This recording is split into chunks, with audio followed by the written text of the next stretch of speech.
Welcome back, everyone. I hope you had a refreshing break. We'll now move to our next keynote session, and it is my pleasure to introduce Dr. Amith Singhi from IBM.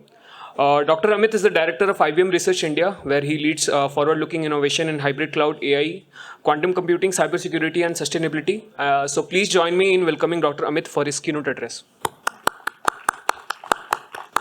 Okay, I hope everyone can hear me fine. And so great to see this audience here today. Oh, thanks for plugging this in. So I'm going to talk about a couple of areas that we do a lot of work in our team and IBM Research here in India. Particularly, I picked these for two reasons. One is because we're talking about science and engineering today here and how AI can be relevant. Also because these are two things where we are actually seeing a lot of interest in India, and I think there can be a lot of applications. These are both areas where we want to work in the open source, so there's possibilities of people collaborating and taking some of these ideas forward. And these are time series and geospatial, and specifically how to think about foundation models, not just traditional AI, which of course is important, but this notion of self-supervised foundation models that can generalize and transfer learn across many domains. What do they look like when you start thinking about non-language, non-consumer image, time series and geospatial data? So let's start with time series. We've gone through this journey from machine learning to deep learning, foundation models for language and vision, and then the dramatic shift that happens when GPTs started scaling up, LLM started scaling up. And we are seeing that a similar notion is likely to happen in the time series domain, right? Where the data is multivariate, it's from sensors or it's from real world processes. And there's a real inflection point that we are seeing, and I'll show you some of the evidence around that. And as this happens, Industry 4.0 or 5.0 as we call it, governance, business processes, and lots of decision making that are dependent on observing the real world, observing business processes, observing industrial processes, and then optimizing them will really get supercharged. That can have a big impact, as you can understand, in terms of efficiency of many things that we do as part of civilization. So just as a context slide, what do I mean here, right? So over there on the top left, you see there's some monitored operation. It could be, let's say, the air conditioning system here, all right, in this building. And there's lots of observables, sensor data, temperature or coolant flow rate and things like that are observed. That gray slice there is the current operational state. At any given time point of interest, what are the observed values?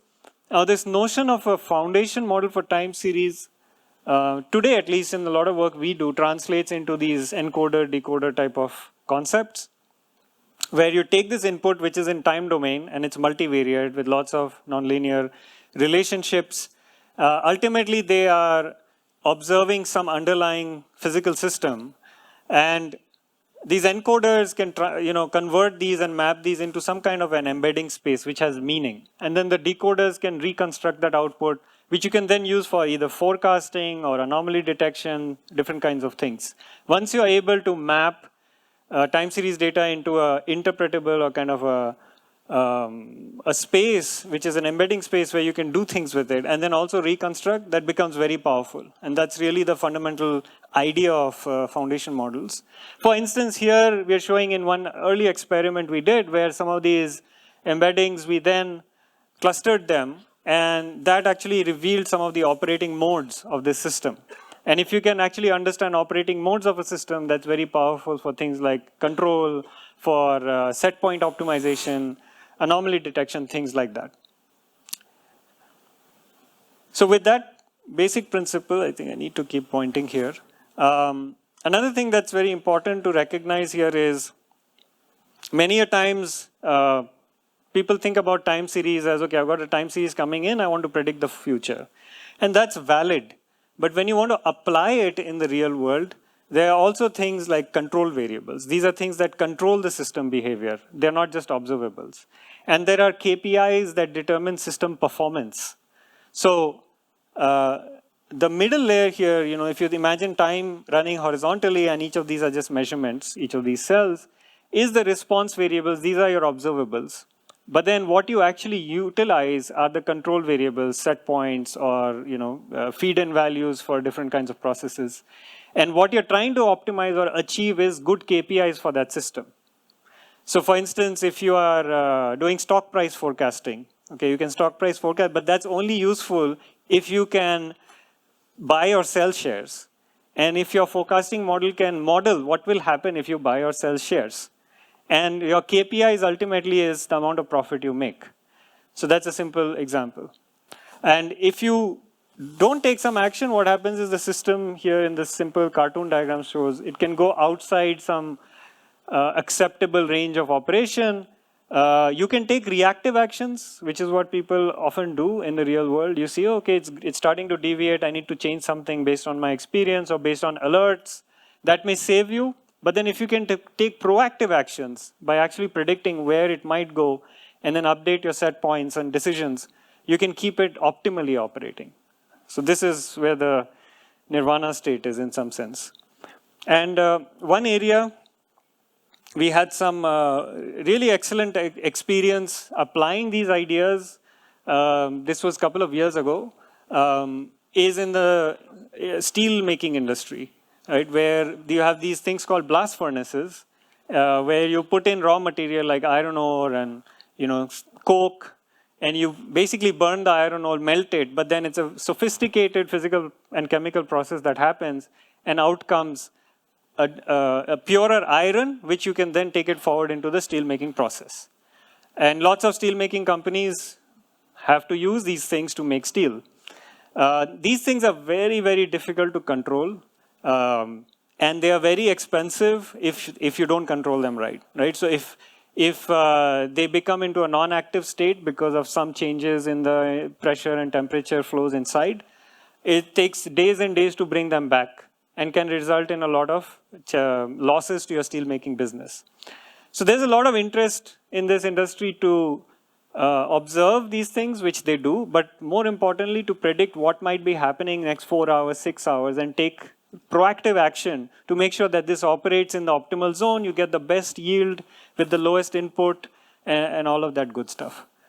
So here, we worked with this client, the before and after is shown, right? Before, they had some existing process. They had SMEs, they had some models, but these were doing, short-term 1.5 hour kind of views using some first principles models, modeling the, zeroth order, first order effects within the blast furnace.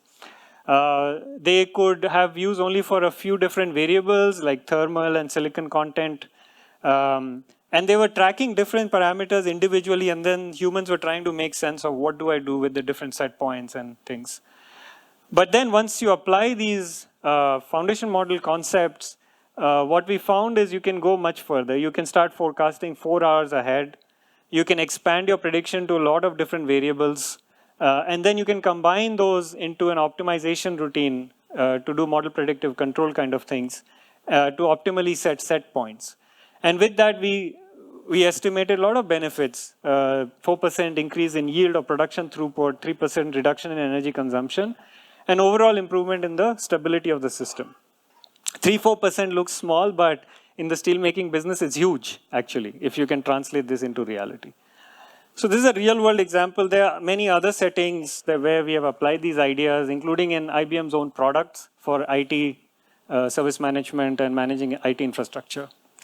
So now let's go into some of the core ideas. I'll give you a sampling of what we've been working on. This is a bit of a roadmap of different time series foundation model ideas that we have worked on since about 2023, when this notion of using patches, so you take your time series data and patch it into small segments, and you use the patches to then do all of this modeling, encoding, decoding. That has resulted in this model called TTM, or Tiny Time Mixer, which came out 2024. And that was a really disruptive idea because this was the first time someone actually trained a small foundation model that was pre-trained and made available in the open, just like, say, Meta's Llama or IBM's Granite for LLMs.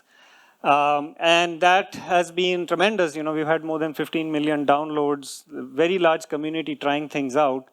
And more recently, we've had a couple of newer models like TS Pulse and Flow State. So I'll talk more about these newer models in the coming slides. One thing I won't talk about because there's not enough time is this notion of the control variables and how those are handled. That was introduced in the TTM architecture. So you're welcome to look at the paper, how these exogenous variables are handled.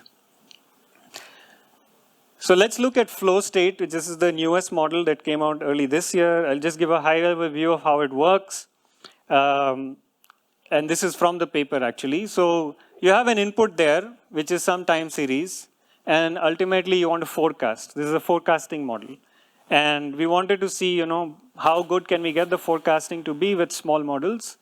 And in this case, we use this structured state space model idea, which has taken a lot of traction in the LLM world for modeling text.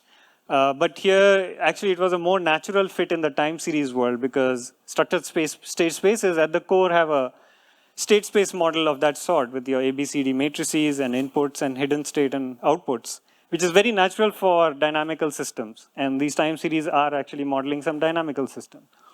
So that's at the core. But the way this works is, ignore the causal normalization. First thing that happens after that is you take the time series at every time point, you do some linear embedding, kind of a normalization into a linear embedding space. It goes into this SSM encoder, which has layers. Each of the layers has an architecture like this. It has a state space model. These matrices, of course, have to be learned as part of the pre-training process. And there's a multi-layer perceptron that then takes output of the state space model, the H vector, maps it to some output vector, right? And that goes into the next layer and the next layer and next layer. All that is fine. What happens then is this state space model, in this particular case, what it basically computes is it creates a representation of the incoming time series using a polynomial basis. And in this case, the Legendre polynomial functions. So you get a nice orthogonal basis representation of your time series. And the output vector that comes out of these SSM encoder, this O vector, is basically the coefficients for your different polynomials in that basis. So now once you know this, then this FBD step, what it does is it reconstructs the time series using that basis. It says, okay, I've got the coefficients. I know what the bases are, so I can sort of represent it in that basis. And you can then sample that combined basis to reconstruct your time series, approximately reconstruct. And so when you're pre-training, you're taking lots of time series data that's available, like we took lots that are available in the open domain, and run an optimization loop to fit all these ABCD matrices and all of these things, so that finally when you reconstruct, you're able to reconstruct that time series from the training data. And the resulting parameters are your learned parameters, which can do this mapping into the Legendre basis. Why is this basis important? Because the sampling rates on the input side can be something else, on the output side can be something else. Sampling rates can change on the input, different time series can have different. So once you map it to a continuous basis, then you're not bound to the input sampling rates. You can go to any sampling rate you want. That becomes very powerful, and you'll see one result from that in the subsequent slide. Now, this causal normalization is a trick. Let's say you have just one big time series to train on, okay, which may have 5 channels, let's say. Now, you can say, okay, that's not enough. But what if you chopped it up into small time series, right? Took the first 5 seconds, and the next 10 seconds, 15 seconds, like that. So you kind of fake it as if you have many smaller time series. That's what we do as part of the pre-training to boost up the data set. And this causal normalization is just saying that, look, when you take any training time series, you have to normalize its ranges. When you're normalizing the smaller one, don't take the mean values of downstream, right? So use only the causal dependent time points to do the normalization. And then you inverse normalize. So that's just a data processing technique to make sure that there is no leakage from downstream time series data into your smaller training data set. So that's the basic idea. You can see what happens with the first 3 steps is basically the time series gets mapped into this embedding space, which is basically coefficients of your basis. And then you can decode it back by reconstruction to your original time series. Conceptually, very elegant, simple idea. But this came after many other attempts by others, a lot of which were coming from the transformer mindset. Okay, and what we realize is this elegant idea can actually perform really, really well. So here you see this is a zero-shot gift eval data set widely used in the time series modeling community.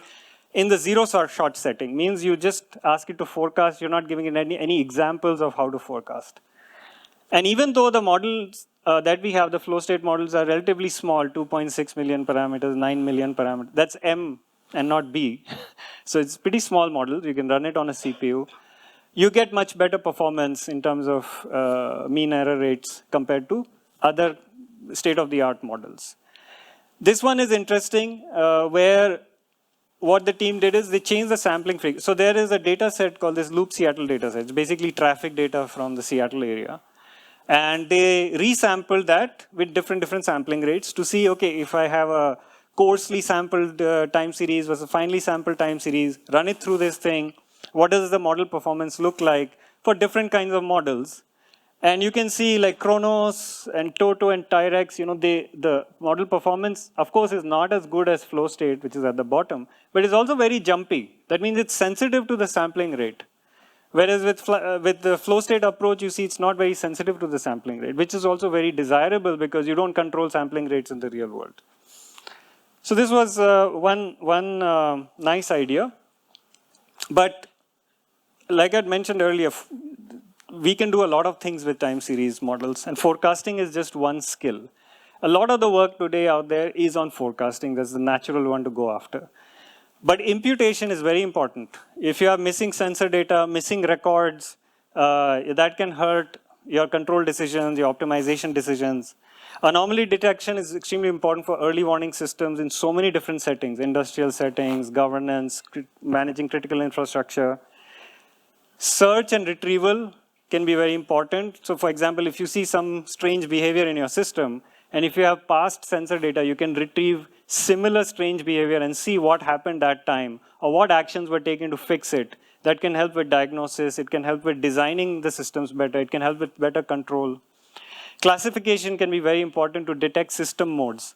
Just forecasting and just working with the numbers is not good enough. If you know that, okay, this has gone into, say, an unstable mode or this operating mode or that operating mode, if you can infer that from your time series data, from your observables, that can be very powerful. If you can infer, okay, it's in a fault mode, but what kind of fault is it? So these are all classification problems. You want to classify what state the system is in. These are all very important skills. Forecasting is not going to solve any of these problems. So for this, we came up with another new architecture. Called TS Pulse. It's actually not completely new. It's an evolution of the TTM that I talked about. Very different from flow state, by the way. This doesn't use the SSM approach. This uses a multi-layer perceptron-based approach with a lot of mixing between different time points and different channels. And actually, Pankaj Dayama, my colleague, is going to talk more detail about this tomorrow. So I'm going to stay at a high level and give you a teaser. What this does is it says, look, the time series is great. It has a lot of information. But if you convert it into frequency domain, it will reveal frequency-related information. So why not we model and represent the behavior of this system in both domains, time series and frequency?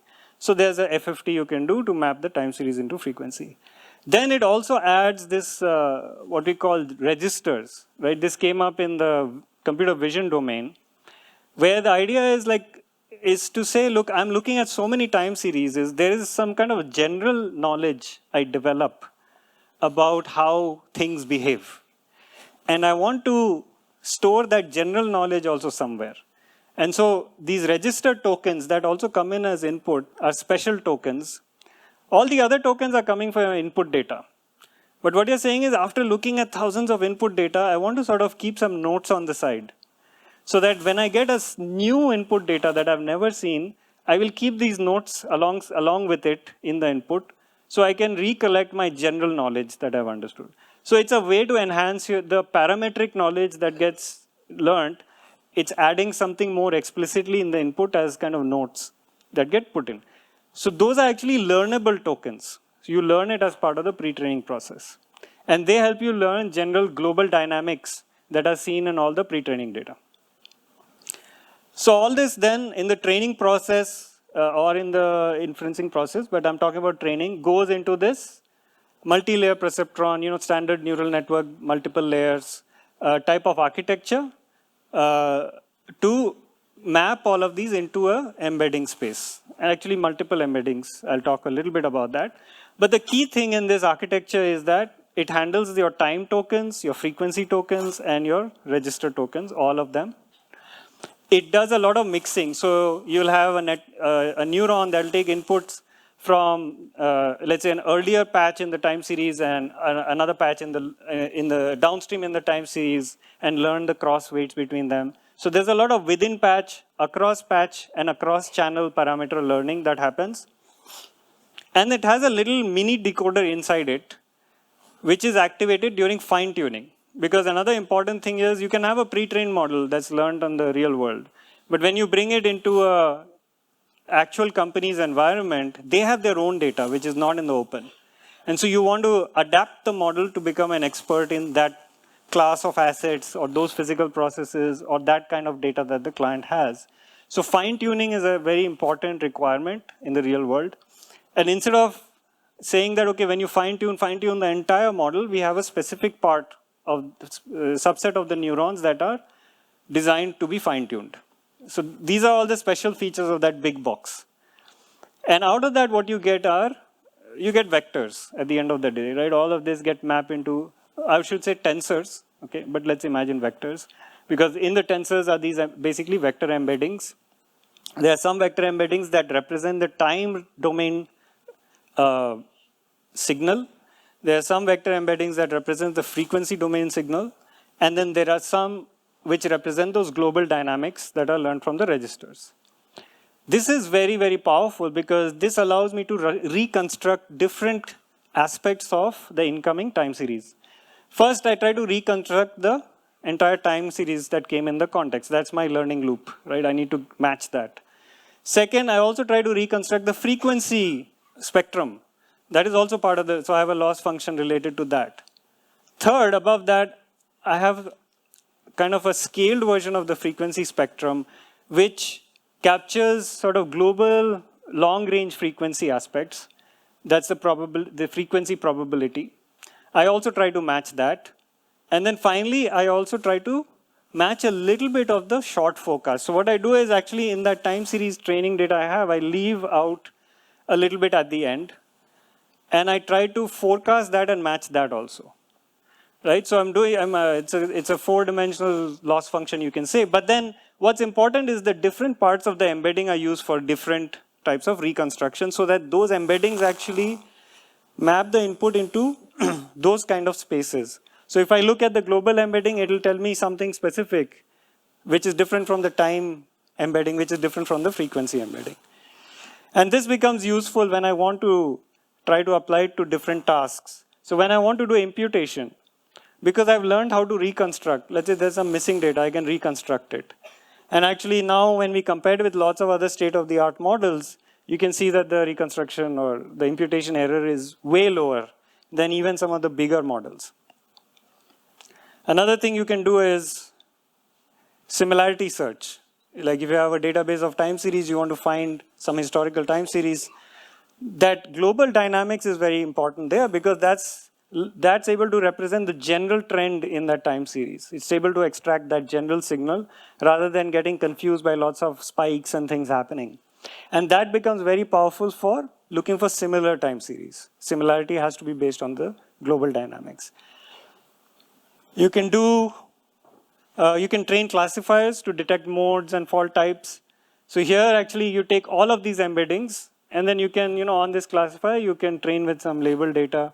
On these embeddings, you can train a simple classifier on some label data. So because these embeddings represent many different state-related aspects of the incoming time series. And we see that actually the accuracy is again very, very good when compared to the others.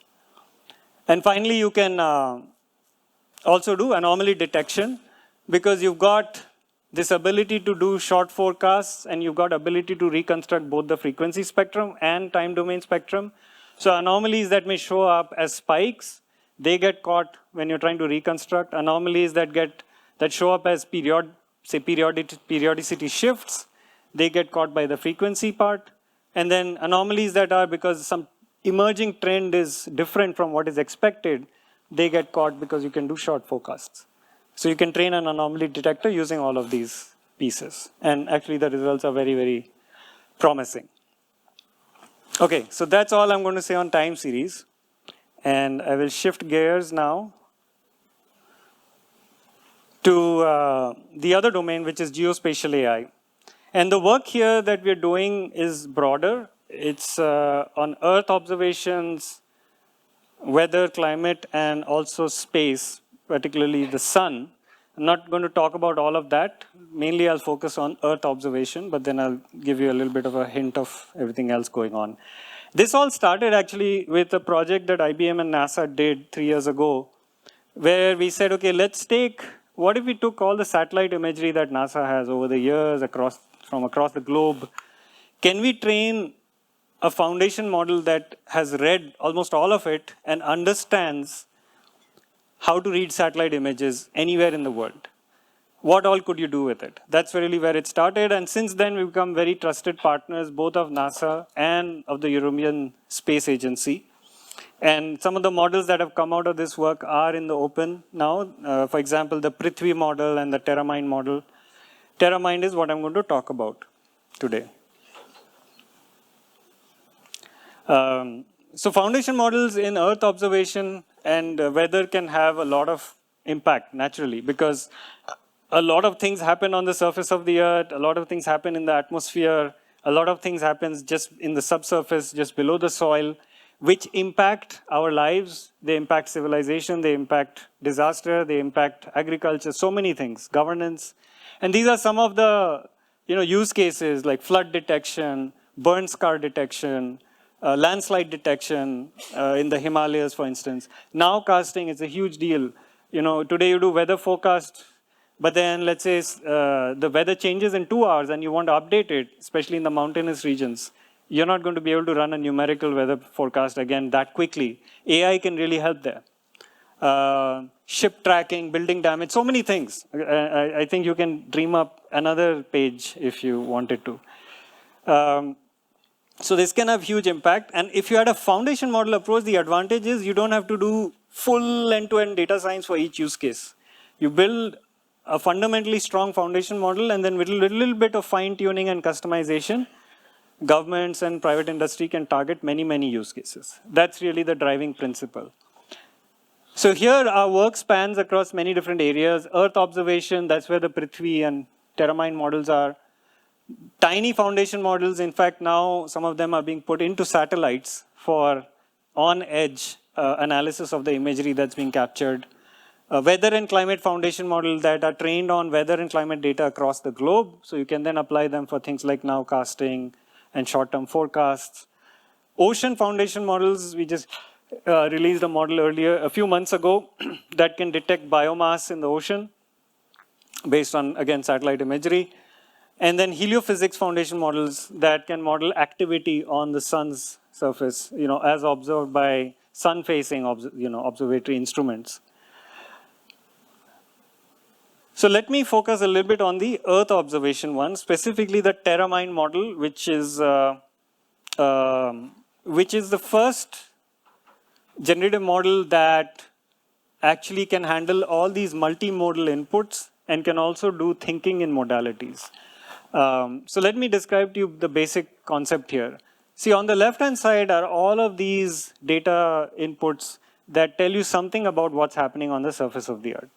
There are these Sentinel-1 and 2 observations. These are NASA satellites which observe using radar data. So these are not optical, which is very powerful because they can cut through the clouds. So they can even observe during monsoons. Those are coming from your satellites. Those are pixel data, right? But of course not in visual ranges, but in radar. Then there's digital elevation model, which tells you what is the topography of the surface that is being observed. Then there are these derived metrics like NDVI that tells you how much vegetation is there, how much photosynthesis is happening at this place. Now this may be pixel or it may not be, you may not have it for all the pixels of the earth, it depends on where you have it. There's land use, land cover maps. For example, there are maps which tell you where you have agricultural land, where do you have buildings, urban land, things like that. That is very useful information. And then you might have image caption. Someone might take a photo and have a caption that says, this is a satellite image of the coastline of Andhra Pradesh. And you might have coordinates also. So many pieces of information about a place on the earth, but they're all different data modalities. Some are pixel data, some are non-pixel image data, kind of different, for different locations, some are text, some are coordinates. The way Terramind works is, it again maps all the things into some embedding or token space. First of all, it needs to normalize all of these into a common vocabulary, common set of tokens. Like in text, we map all languages to a common set of tokens. We have to do something similar here. All these pixel level input, they get converted into 16 by 16 patches, and then each of those patches get mapped to a number, which is the patch embedding. All these other images, they get also tokenized into a vocabulary of tokens. Like you're seeing these colors, they just indicate, for instance, for NDVI, we might have 16,000 different values possible, which represent something about the level of NDVI.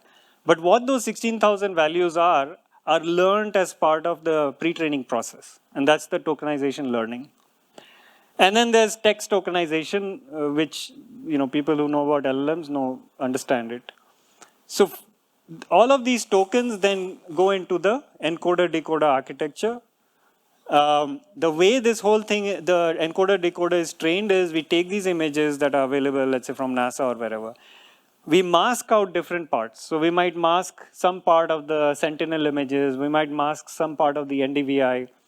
And then we make the model parameters updated to try and reconstruct what we masked out and try to match it. So that's the pre-training process. And if you do that, then the parameters in the encoder-decoder get updated to be able to reconstruct any given multimodality data set for any place. That is the concept of the self-supervised foundation model, which you can then fine-tune with different label data for burn scar detection or flood detection, whatever it may be. One important, okay, did I skip? No, I didn't skip. I think that chart is coming later. So in that process, actually, we have this very large data set now of 9 million locations across the world with multiple modalities for each location, and a lot of alignment, because the satellite doesn't, always measure the same location that the other satellite is measuring, right? So there's a lot of global alignment and registration you have to do. But now there's this very nice data set, which actually can be used by anybody for research. It's called Impact Mesh. And the thing I wanted to touch upon is this tokenization piece, because before you train the model, you actually have to figure out what token vocabulary to use to represent all these modalities. So there's also a learning phase for that, which uses this vision transformer based architecture to map it into an embedding space, right, which then gets attached to those tokens, and then a diffusion decoder to reconstruct. So this also uses a reconstruction training paradigm to come up with tokens that allow you to represent all of these different types of images, because then you know that if I use these tokens, there's reconstruction power in these tokens.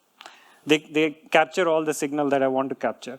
And when you do this for all the different modalities, you're able to map all of them into a harmonized kind of a common representation of tokens, rather than something is pixel, something is vectors, or all of these.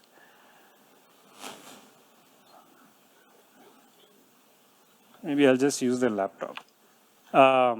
So then how well does this work? So actually there's a very nice benchmark called the Pangea benchmark, which has these 9 different downstream tasks related to wildfire, related to marine detection, agriculture, flood, and so on.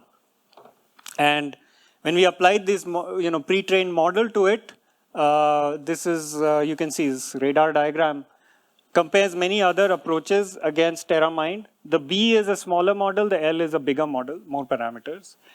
And you can see while different models do better in different, but overall, the blue webs that you see, the larger ones, those are the TerraMind models. So very, very good and promising performance on this benchmark.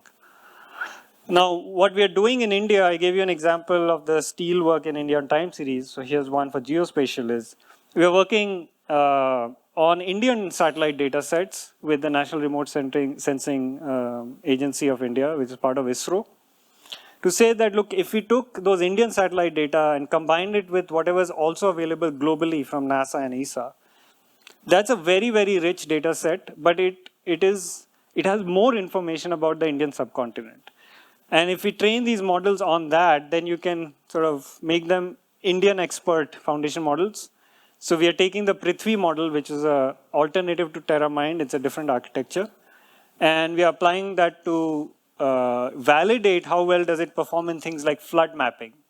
Today with cyclones and so on, early detection of floods is very important. Today, the government does put out flood maps. So if you go to Bhuvan website, you can see flood maps. They show up a few days after the event. But we'd like to have them one day after the event, not few days after.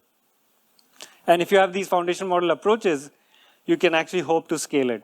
Another area we're applying it is in agriculture, which is a huge area for our country, for things like crop detection.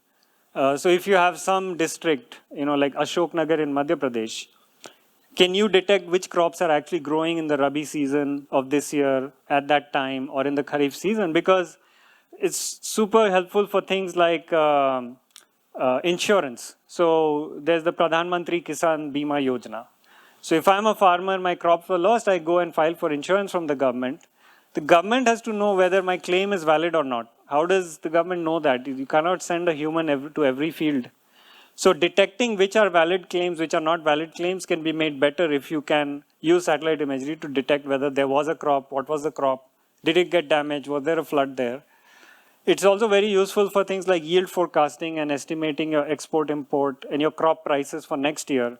Because if you underestimate the amount of, say, chickpea that's going to grow, you might unnecessarily export chickpea and waste money, and vice versa.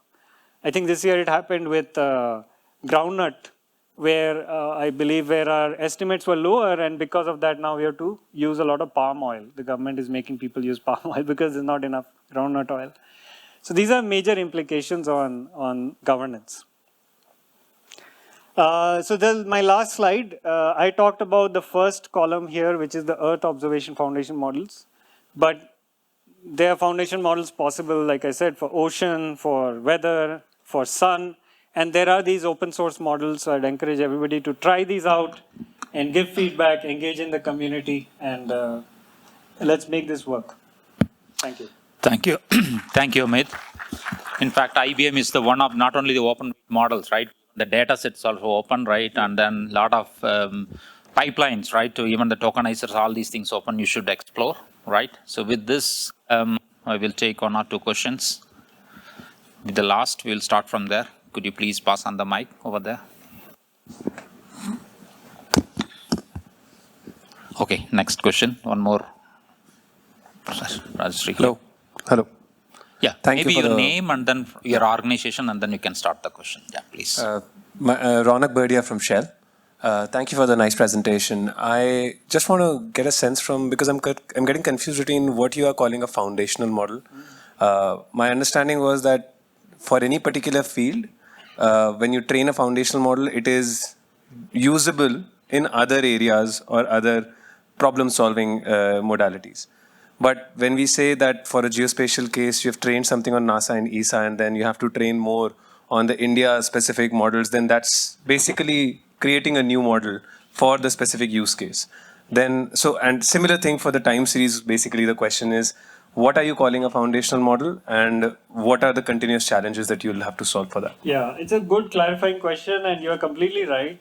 The model that was trained with NASA dataset can be used in India, as it is. But it's like this. Let's say Meta trained Llama, and you applied it to Gujarati. It'll work. But will it work as well as it would if you actually collected lots of Gujarati data and added it to the training of Llama? Probably not. So foundation models can also be improved if you add more data in their pre-training process. So here what we're saying is that there is a lot of data from Indian satellites that were not part of the Prithvi training. The Prithvi training did have NASA datasets covering India, but then if you also add more data, you get an even better model for India. Now that you may not be able to take this foundation model and go back to the US and say it's better for the US because the Indian satellites don't necessarily add any new data for the US. So in some sense, yes, that it is foundation models because now this model, once it's trained, you can give it to 5 different research groups, one working on crop, another working on flood. They don't have to go back and train a model. They can do fine tuning. So it is foundation model in that sense. But the differences come in terms of what data you put into the pre-training process. The same thing with the time series. Yeah. Thank you. The next question, please. I think there's one there. Here, he is having the here, mic. sorry. Yeah. I was curious, this is Ajay from Nimhans. I was curious about the time series models and any applications on EEG, neuroscience data. It's a hot area of research. There's tons of unstructured data, but I see a lot of relevance. That we would love to see someone try that out. We haven't. Okay. But that's the point of making it open source. You want people to try out and say it worked, it didn't work, why didn't it work? So then we can update and improve the model. Right. Okay. Yeah. Thanks. Thank you. Okay, one question here, 2 more questions over there, and then after that we are stopping. Thank you for the nice presentation. See, on one hand, we are saying that using this data for multimodal problems, is causing all of this large language model computational power that is needed. So, wouldn't having a problem-specific small language model is more efficient than whatever 9 different number of use cases that you showed?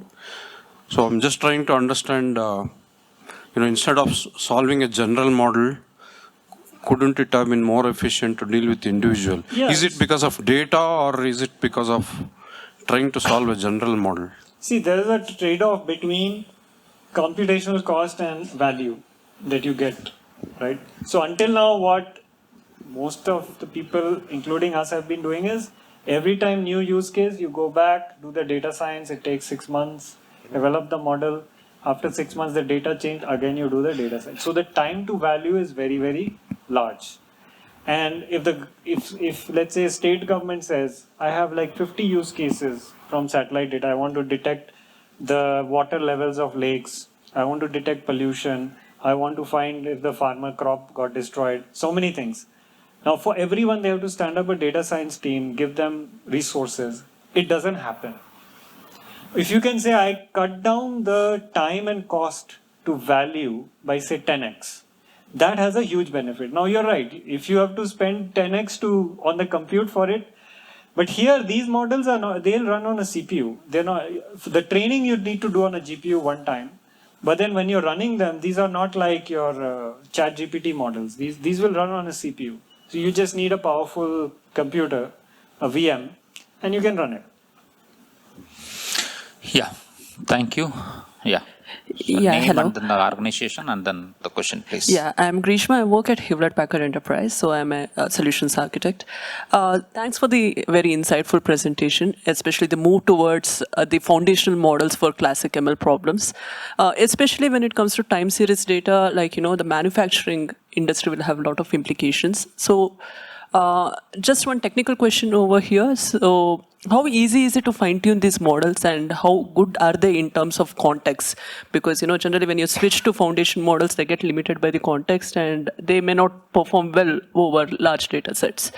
The ease of training of these models is something that I wanted to know. And also when it comes to geospatial models, do you have any solutions around digital twin kind of scenarios? Yeah, great questions. On training, so training the model is not that hard because these are not massive models, right? These are, at least the ones we are developing are few million parameters. But the hard part is finding data. right? So some companies will have rich, IoT systems, or they would have invested in sensor technology. So they will have, say, 3 years of data for their chemical plant or whatever it is, blast furnace. But other companies may not. So it sort of becomes bottlenecked or enabled based on the availability of your fine-tuning data in the first place. But if you have data, then fine-tuning is not that hard. Okay. How many days? So the key thing is that does it cover all the operating modes in substantial volume? So if you only have data, you may have a lot of data for the normal operating mode, but you have nothing for the anomalous operating mode. There'll be limits to how much it will be able to learn and extrapolate there. So what we have found, at least in these kind of settings, I gave you the blast furnace setting, there is data often enough to give you a improvement. Now, you may say that I want 90% accuracy, but I'm only getting 80%. That's a business decision at the end of the day. But without the fine tuning, maybe you are getting 70% and you can bump it. So there is often data that gives you a bump. Then you have to figure out that in your workflows, are you able to leverage that improved accuracy in some way? Can the humans still make some better decisions because of that? So that's where it comes down. Thank you. One last question. Yeah. Could you please move on the mic? Hello. Really nice presentation, Amith. Great work at IBM Research. I'm Vishal. I've got a question on your time series models. So can your time series models be deployed on like computationally limited SOCs? Because we've got, like, let's say, for example, we're using the Legendre polynomial approach, but they're still, we can still not deploy heavy models on our SOCs. So do you have any plans for that? We haven't tried it, but our TTM model, the one I didn't cover, that is, we have a very capable forecasting model there, which is under 1 million parameters. So any kind of reasonable processor, which is not too basic, should be able to run it. Okay.